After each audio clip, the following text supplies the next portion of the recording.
Les souliers rouges.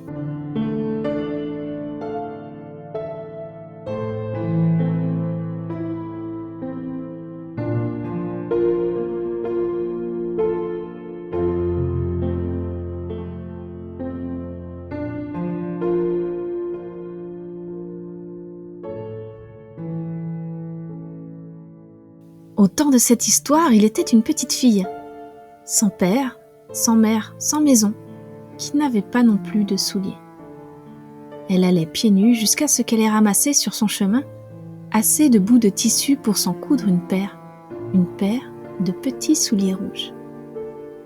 Ils n'étaient pas les plus beaux des souliers, mais c'étaient les siens et protégeaient ses pieds des cailloux, du froid et de la pluie. Elle en était très fière. La petite fille, se sachant grandir, continuait à trouver sur son chemin les bouts de tissu qui lui permettraient de coudre les souliers qu'elle porterait après cela.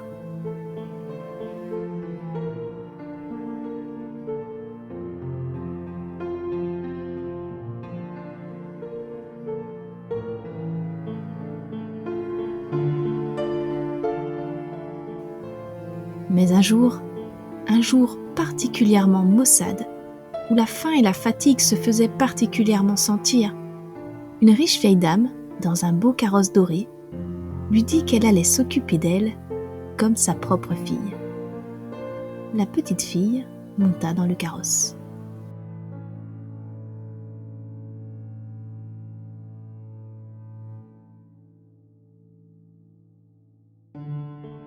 La riche vieille dame tint promesse. Elle lui donna des vêtements, des souliers, une éducation sous l'œil du Seigneur, un toit, une table. La petite fille n'eut plus faim, plus froid, et pouvait se reposer après chaque jour dans un bon lit. Quand la petite fille, après quelques semaines de cette agréable vie, réclama ses souliers rouges, la vieille dame lui dit qu'elle avait jeté ses vieux vêtements et ses souliers ridicules au feu. Comme la petite fille fondait en larmes, la vieille dame lui proposa d'aller en ville lui acheter une paire de son choix.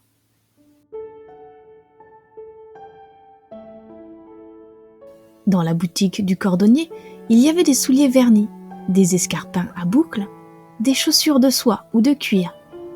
Mais la petite fille choisit de jolis petits souliers rouges, avec de petits talons qui claquent et qui tenaient bien aux pieds. La vieille dame, qui n'y voyait guère, n'avait pas remarqué la couleur des souliers, sans quoi elle n'aurait sûrement pas accepté de les acheter. Mais c'est ce qu'elle fit, sous le regard complice du cordonnier et de la petite fille.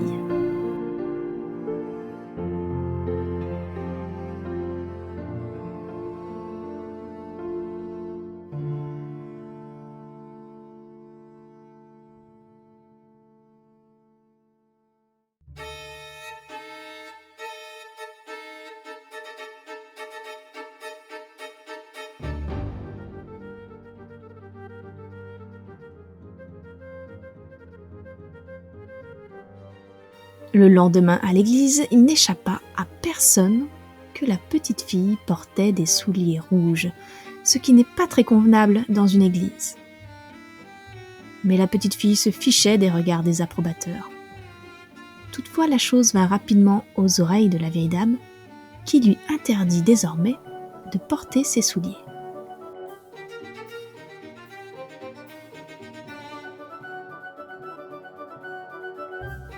La petite fille, le dimanche suivant, accompagna quand même la vieille dame, qui n'y voyait pas mieux, avec ses souliers rouges. Devant la grande porte de l'église, la petite fille était toisée avec le même regard de réprobation. Et la petite fille s'en fichait toujours. Un homme, qui avait l'air d'un soldat, fort abîmé par les combats, et qui mendiait devant l'entrée, lui proposa de dépoussiérer ses souliers, en lui avouant les trouver très beaux. Heureuse de ce compliment, la petite fille laissa l'homme taper la semelle de ses chaussures. Et il ajouta, ce faisant, « N'oublie pas de danser !» et la laissa repartir pour l'office avec un clin d'œil et un sourire amusé.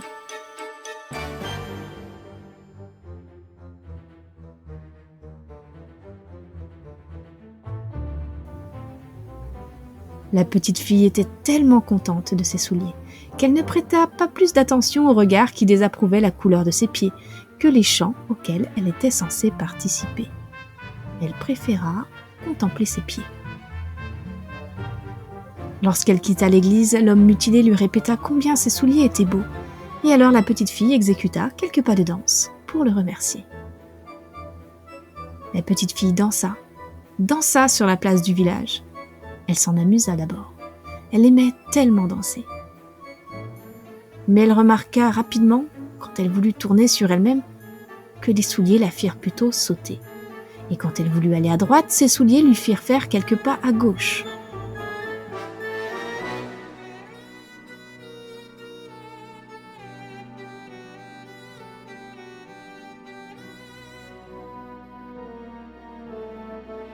C'étaient les souliers qui dansaient, qui dansaient, qui dansaient. Elle dansa à travers le village. Elle dansa hors du village. Elle dansa dans les champs voisins, puis à travers la forêt proche. Ses souliers la menèrent plus loin, plus longtemps. Elle dansait, sans aucune joie. Elle voulut retirer ses souliers, mais ce ne fut pas possible. Ses pieds dansaient la gigue même quand ils ne touchaient plus terre, et elle ne parvenait pas à en saisir le talon, ni desserrer les lacets.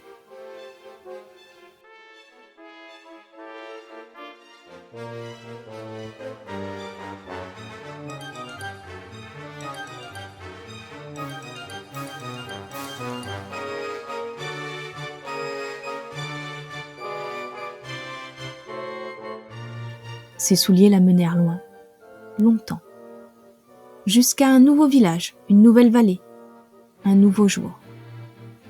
Elle était épuisée et désolée de ne pouvoir se sortir de ses souliers.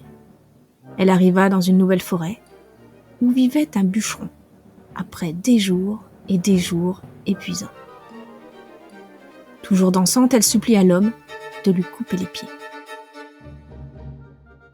Le bûcheron, d'abord, avec le fil de sa hache, coupa les lacets qui retenaient les souliers aux pieds de la petite fille, mais il ne fut pas davantage possible de les lui retirer.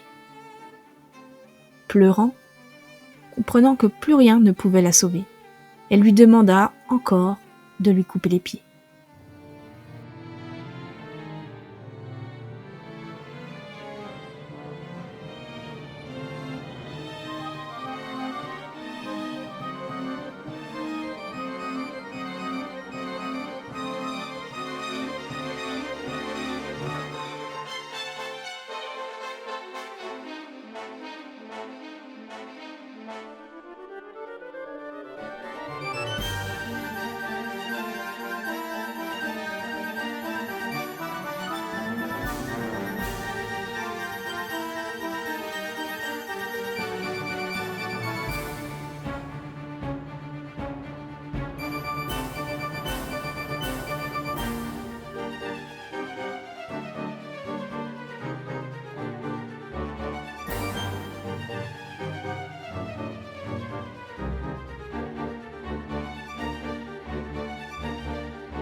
Lorsque cela fut fait, les pieds de la jeune fille tranchés au niveau des chevilles, les souliers cessèrent de danser.